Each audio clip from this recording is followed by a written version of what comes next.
thì khăn thọ khát na bùi đậu chu căn hẳn vô dâu hẳn tùy bộ khi làm bằng khi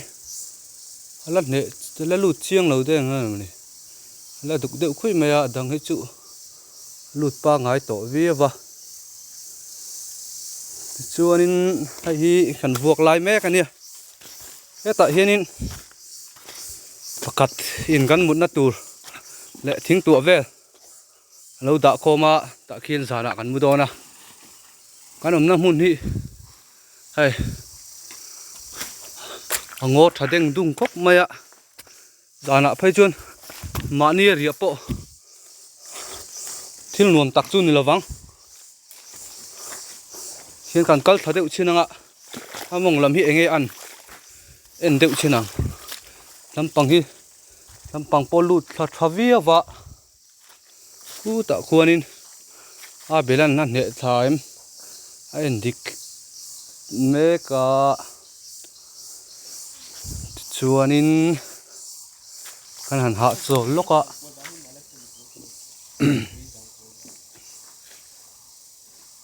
he lampang hi ala lut phai chuan lo ningo tro tu hi ala in trend de utlat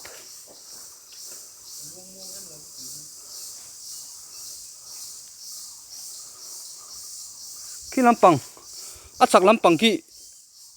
ne de ubikin ka ria he tian luang thain ka ria tro vào lampang hoi zong hianin khi lại tăng khi sang cốc mấy khi anh ta nghe mà nè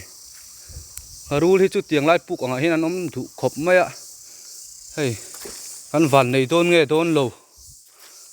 rul lampang la cả chung anh hạ khop mấy ạ sai giờ hồ là anh cha bắt thu mình nên hi tha cần mang ạ với nó bụt lũ nó lampang lạ tha rồng rồng cần mang lệ bốc ạ hết thì căn hộ chăm cho nên thiếu phật lạc tắc dụ anh ấy thì hát tổ mấy thầy này thì nên căn hàng hạc đều văng văng riêng à để chắc ai thì cần man tổ hết anh rốn đùi ma đều khăn nhẹ hay chắc ai nuôi tổ hay coi cuông po hay lẩu cọp anh hay liền thắc cây khớp để coi cuông này lẩu đòn trưa này ngàn liêm này rọc chú sao ngà mình cái xe vác là wa anh mình ăn sợi tên này đâu huy chương cái xe thầy lẩu cọp mấy ạ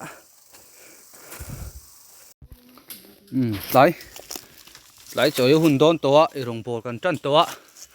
trên nhìn thấy là về không nghe ha bên lỗ mắt lóc tệ ha chắc ai ha lỗ thác lóc mấy tệ silphai silphai vector anh ấy rồng bel tủ ra nè thím tròn to hay tùy po thím to khóc mày anh ấy phải dùng bùa to mà rồi sao đến anh tắc cái sụp đó nuông đón khóc mày sao nên cần điện đã tủ chú hay anh ấy si bay chút đi hắn nè hay hiện nay anh chọn xuống in đi hắn nòng cá rất là nuông in thì em fit bóc am ô ole đi giờ nè